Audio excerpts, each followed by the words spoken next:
Thousands of California fire survivors are suing the state and city officials, saying government failures made January's fires far worse. Here's the snapshot. In Los Angeles County, a new class action says officials mismanaged the response, claiming there wasn't enough water and power available to fight the blaze as it tore through neighborhoods. The complaint seeks roughly $10 billion in damages and points to text messages and internal communications exchanged while the Palisades fire was unfolding. At the same time, most lawsuits so far are aimed at Southern California Edison.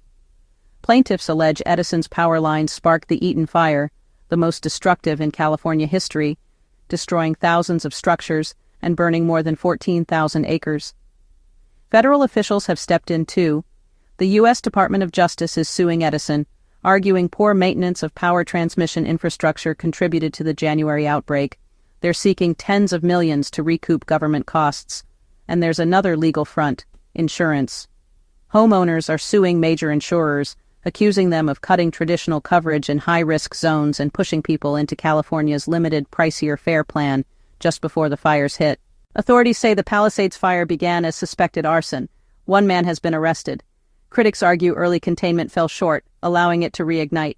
The suits name State Farm, farmers, and many others, alleging coordinated cancellations or denials in Malibu, Pacific Palisades, and Altadena. Remember the scale.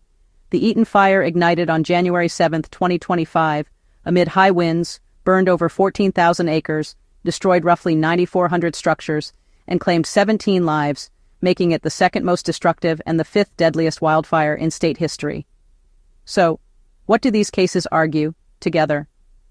That infrastructure, emergency coordination, and insurance safety nets all failed when people needed them most.